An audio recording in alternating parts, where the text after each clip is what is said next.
Oi, Vera, boa noite. Oi, boa noite, Carol. Boa noite, Muniz, a todo mundo que nos ouve e nos assiste. Boa noite, Vera. Vera, ontem a gente comentou aqui no Viva Voz que o clima não estava legal entre o governo e o Congresso. Você também escreveu na sua coluna do Globo hoje a respeito.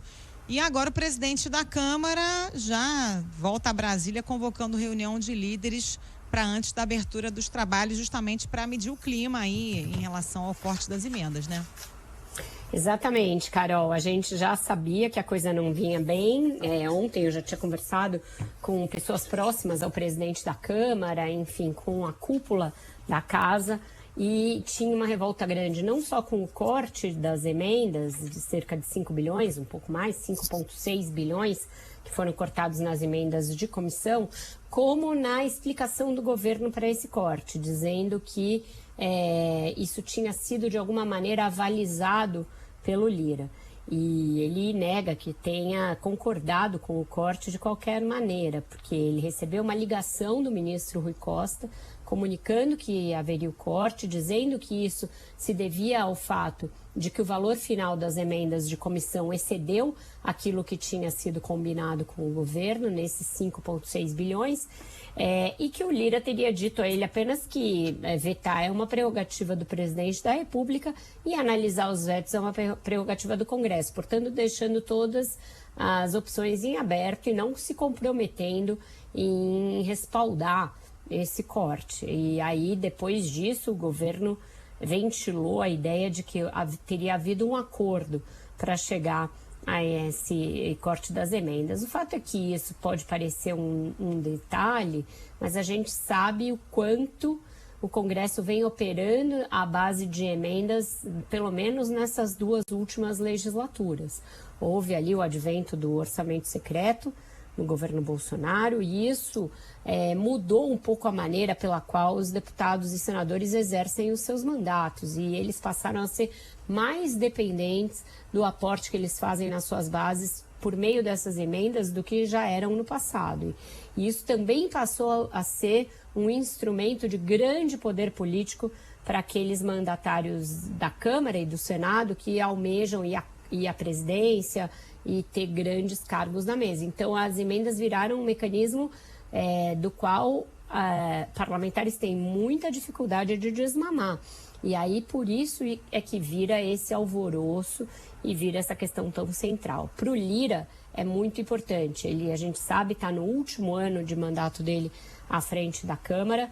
Depois disso, ele volta para a planície, como a gente costuma dizer na política, e ele não quer ser um pato manco nesse último ano que ele tem à frente da Câmara. Ele não quer ser um presidente com menos poder e um presidente que assiste meio inerte e meio sem poder fazer nada a uma disputa fratricida no próprio grupo pela sua sucessão. Para isso, ele não pode ser meio colocado ali numa situação dessas pelo governo. Ele precisa manter o poder que ele tem e que ele teve e exerceu bastante no ano passado. Então, essa chamada dos líderes para uma reunião antes mesmo do Congresso retomar os trabalhos, é isso, ele está chamando a tropa dele para ver com quem ele pode contar, para sentir o pulso, sentir que tem alguém ameaçando espanar e sair do controle dele. Eu ouvi muito ao longo desse recesso candidatos à sucessão dele que já começam a esboçar a ideia de contratar marqueteiro, de começar a campanha, e isso é tudo que ele não quer. Então ele está meio chamando o pessoal para fazer uma barreira de contenção naquele grupo que ele controla de alguma maneira e, se preciso, mover os canhões desse grupo contra o governo. Porque aí é como ele mostra que ele ainda é poderoso e obriga o governo a vir para uma negociação. O governo tem feito isso, né? Esse morde e assopra, que eu acho contraprodutivo, não acho eficiente essa maneira com que o governo negocia com o Congresso. E aí vetou as emendas, mas aí está falando em mandar um projeto de lei lá na frente, com crédito, repondo essas emendas. Então parece que você ameaça e aí depois você recua. Eu acho um método ruim esse de trabalho, mas é a maneira e como recua muitas com que vezes... dinheiro, né, Vera? Exato. Vai Porque tirar você da economiza, onde? você economiza agora para fazer um gasto lá na frente. Sabe o que isso tem cara, Carol? Que o governo quer economizar o quanto puder até março, para aí quando chegar no primeiro balanço ali orçamentário, não está tão ruim a situação fiscal e o Haddad não ficar sob tanta pressão. Me parece um pouco isso. E aí lá na frente eles vão soltando um pouquinho a corda e dando um pouco mais de linha para os congressistas. Mas tem muitos fatores que influenciam isso. Não é algo que você possa calcular já no início do ano. Tem que saber como vai performar a arrecadação, tem que saber como a inflação vai se comportar, como os juros vão se comportar, tem muitos fatores. Então, me parece um pouco temerário você começar o ano legislativo com tantos passivos. Tem a questão dos evangélicos, e essa questão certamente vai aparecer nessa reunião que o Lira está convocando na segunda, porque as lideranças dos partidos têm muita penetração evangélica e vai chegar forte esse pleito aí de derrubar de alguma maneira a medida do governo que restabeleceu a cobrança de contribuição previdenciária sobre salários dos pastores. Então, você está deixando um caldeirão fermentar com muitas insatisfações na abertura do ano legislativo. No legislativo já vai começar a mil, aparentemente. Nem começou, né? E já está a mil. Ô Vera, vamos falar sobre aquela articulação a respeito do comando da Vale. A gente já mencionou isso por aqui antes, mas o colunista do Jornal Globo e comentarista aqui da CBN, Lauro Jardim, nosso colega, noticiou hoje que o ministro Alexandre Silveira fez telefonemas em nome do próprio presidente Lula para defender a nomeação de Guido Mantega para o comando da Vale. Mas não era ele que estava dias atrás até negando essa articulação, Vera? Ele até falou que era especulação, né?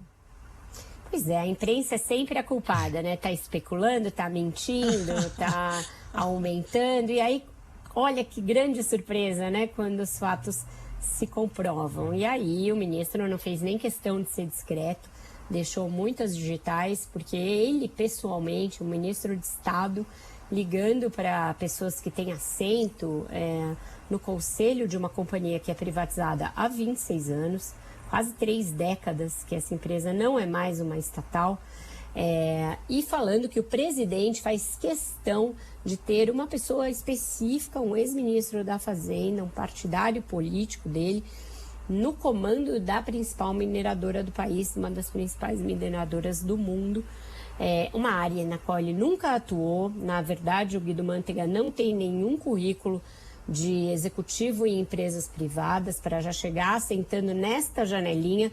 É uma janelinha que coloca Janelona, né? No bolso do seu ocupante nada menos que em torno de 60 milhões por ano em termos de salário e bonificações, etc.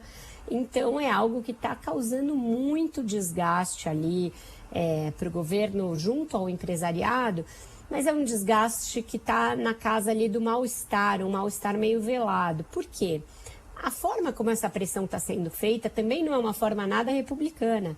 Porque quem recebe os recados, as ligações, quem é alvo dessa articulação de bastidores, é de alguma maneira informado, não diretamente, mas fica ali subliminar, que caso não concorde com algo que é uma determinação pessoal do presidente da República e um desejo do governo, pode ter ali muitas dificuldades na sua relação com o governo em outros pleitos. E existe um nome para isso, né? Por mais velada que seja, essa é uma forma de chantagem. E é um tipo de ingerência do poder público, uma ingerência estatal numa companhia privada e numa das principais companhias do país, com papéis em bolsa e com muitos acionistas privados, que não é devida. É uma coisa, e já não é bom, é o governo interferir na Petrobras, porque ainda é uma empresa de capital misto, na qual ele tem ali uma participação acionária muito mais relevante do que na Vale. Na Vale, o governo tem participação indireta de duas maneiras, porque tem a Previ, que é o fundo de... na verdade, dessa maneira, que é o fundo de pensão ali do Banco do Brasil, e que tem cerca de 10% das ações e tem um assento poderoso no conselho e capacidade de composição com outros acionistas. É por meio dessa capacidade que o governo está tentando ali agir. A reunião para decidir se o atual presidente, Eduardo Bartolomeu, permanece é na semana que vem, no dia 31. Até lá, essa articulação vai ganhar muitos e muitos degraus e muitos graus de temperatura, mas é algo impróprio, é algo que remete a um passado do PT, que rendeu ao partido, inclusive, muito desgaste político, que lhe rendeu a pecha de intervencionista, que, com a mistura que foi feita no caso da Petrobras, levou a muitas denúncias de corrupção. Então, era algo que não se esperava que fosse se repetir tão rápido e de forma tão desabrida nesse governo.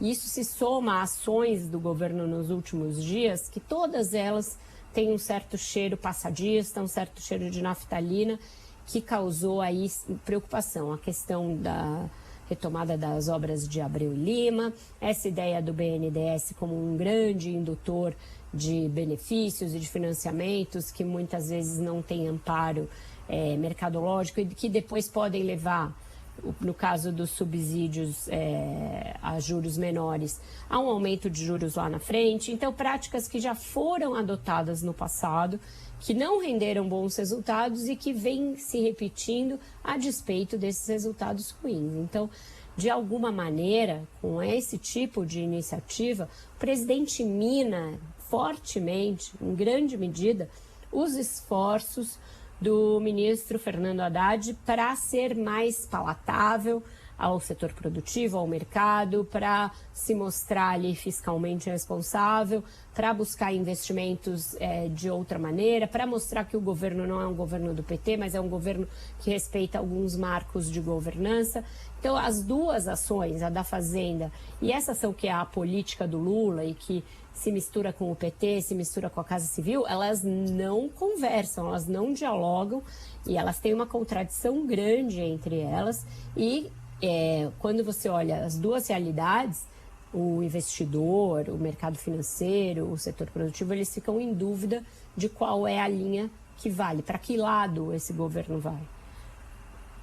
Ainda corre o risco, Vera, de sair com prestígio chamuscado, né? Porque quando o ministro liga e usa essa cartada, diz, não, é o presidente que quer, né? O Lula quer o Manteiga. E o que se diz nos bastidores é que a chance é muito pequena desse nome passar. O próprio Lauro Jardim publicou uma nota ontem, né, falando a respeito disso, que a chance é praticamente zero do Manteiga de fato ser eleito presidente, ou até mesmo presidente do conselho teria a chance como conselheiro. E aí o Lauro traz um bastidor dizendo que ele já ganhou até um apelido dentro lá da Vale, que é o inelegível. Então, assim, você usa cartado, o presidente quer e aí não consegue, ainda sai de certa forma chamuscado, né? Chamuscadíssimo e com argumentos que não tem nada a ver com o foco de atuação da empresa, que ele foi injustiçado politicamente, culparam ele pelas pedaladas, ele comeu o pão que o diabo amassou. O que a Vale tem a ver com isso, né? Então, são argumentos que não tem nada a ver com o core business da companhia. E um ministro sendo escalado para isso, quer dizer, fazendo uma função de menino de recado, é tudo muito ruim. Tem essa chance de derrota e aí, né, se soma a essas outras chances de derrota no Congresso. Então, o governo está colocando ali muito risco na sua própria ação. Quando não está com essa bola toda, a gente sabe que o Lula não tem essa popularidade gigante que ele já teve no passado para dar grandes cartadas e todo mundo engolir em seco e aceitar. Ele não é mais aquele presidente de 80% de popularidade que elegia postes. Não é mais essa a realidade política do Brasil. Existe uma oposição hoje muito mais forte do que existia em 2010, quando ele fez a Dilma presidente. Existe uma direita articulada no Brasil, uma direita que não votou nele, uma direita que está nesses setores da iniciativa privada e que não vê com bons olhos esse tipo de iniciativa. Então, eu acho que ele ainda joga ali contra a própria meta. Se a ideia dele é ampliar o seu eleitorado, dizer que ele faz um governo de frente ampla e que todo mundo cabe e que não é sectário, essas iniciativas sectárias acabam jogando contra o objetivo do próprio governo. Vera, vamos falar também sobre essa questão da Argentina, né? Por lá a tensão política se agravando, especificamente hoje, né? Com a primeira greve geral da gestão Javier Milei. E a grande questão é entender se essa movimentação, né? Se essa paralisação toda pode ter algum tipo de impacto sobre o Congresso, que é quem vai começar agora a analisar e pode aprovar ou não essas medidas todas propostas pelo novo presidente, né? Exato, um dia bastante tenso lá, Muniz, porque várias centrais sindicais e vários partidos de oposição se engajaram na mobilização dessa greve. A gente sabe que a Argentina tem uma tradição muito consolidada de realizar greves e manifestações políticas de muita adesão e de bastante clamor ali. Então, o risco de confronto existe, porque o governo Milei tentou várias medidas para enfraquecer o protesto ou para até impedir sua realização, fez bloqueios de vias, fez uma lei anti-piquetes, está falando em responsabilizar financeiramente os organizadores caso haja algum dano ao patrimônio, etc. Mas ainda assim a mobilização é bastante grande. E é uma mobilização que tem como o foco ali e como o local do ápice, onde foi montado o palanque e tudo mais, à frente do Congresso, e isso se dá por uma razão, porque o objetivo é impedir e, de alguma maneira, convencer o parlamento, no qual o Milei não tem uma maioria clara, uma maioria que ele está tentando construir, de não votar os vários projetos dele que compõem um pacote de reformas de cunho liberal, de cunho ali restritivo de gastos, um arroxo que ele determinou em vários aspectos da vida econômica do país nessas semanas aí em que ele está governando a Argentina. Ele estabeleceu cortes de repasses às províncias, fez ali o fim de uma série de subsídios, e subsídios são uma categoria importante ali de repasse de dinheiro na Argentina, e fez redução de benefícios sociais, inclusive por meio de projetos de lei e mudanças nas regras trabalhistas. Então é todo um pacote de arroxo, um pacote ali para tentar tirar o país do rumo que ele está, que é o rumo da hiperinflação, de contas totalmente desconjuntadas e de uma economia que não tem nem ancoragem na própria moeda, tem um desvario cambial ali que a gente tem acompanhado.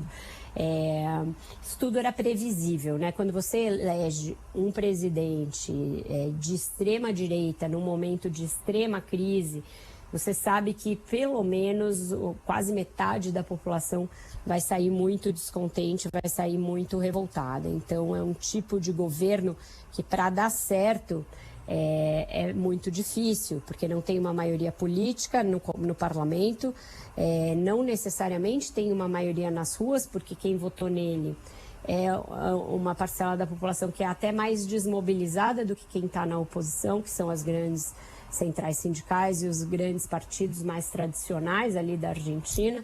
Então, um momento dramático pelo qual passa a Argentina e que a gente tem sempre de acompanhar, porque é o nosso principal parceiro aqui no continente, tem implicações para o Mercosul em tudo que acontecer na Argentina, e principalmente porque tem uma dinâmica política no mundo que ainda está por ser mais bem explicada, que é essa porta giratória que esquerda e direita vão se revezando, muitas vezes não conseguem fazer um sucessor, e a eleição seguinte acaba sendo mais polarizada, mais cercada de ódio, mais cercada de uma cristalização de posições do que a anterior. Então isso é muito grave para toda a dinâmica das relações econômicas, relações geopolíticas, e também para a democracia, e principalmente para a democracia, porque você vai criando uma democracia que é meio porosa, meio gelatinosa, em que você não tem estabilidade política e que os grupos políticos acabam apostando na radicalização como uma única maneira de chegar ao eleitor. Está acontecendo nos Estados Unidos, vem acontecendo na Argentina, onde direita e esquerda se revezam sem ninguém resolver o problema, e quando ninguém resolve o problema, você acaba sempre apostando em opções mais heterodoxas, como é o caso desse presidente caricato que a Argentina elegeu. Então vão ser 4 anos de tensão, de crispação constante, com riscos ali de um agravamento, não parece ser possível, mas é possível, agravamento da própria condição econômica e um desmantelamento das instituições paulatino se ele não conseguir se compor e fazer uma maioria política. Então, para a gente, tudo isso serve de lição, porque a gente aparentemente conseguiu debelar uma tentativa de golpe, as instituições aqui são muito mais sólidas, mas a gente também não tem garantia de um período de estabilidade política longo ali ou de manutenção da mesma força política por muito tempo. Então, bastante complexa a situação. Difícil. Vera, obrigada. Boa noite para você. Até amanhã. Boa noite, um ótimo jornal aí para vocês e até amanhã. Valeu, Vera. Até.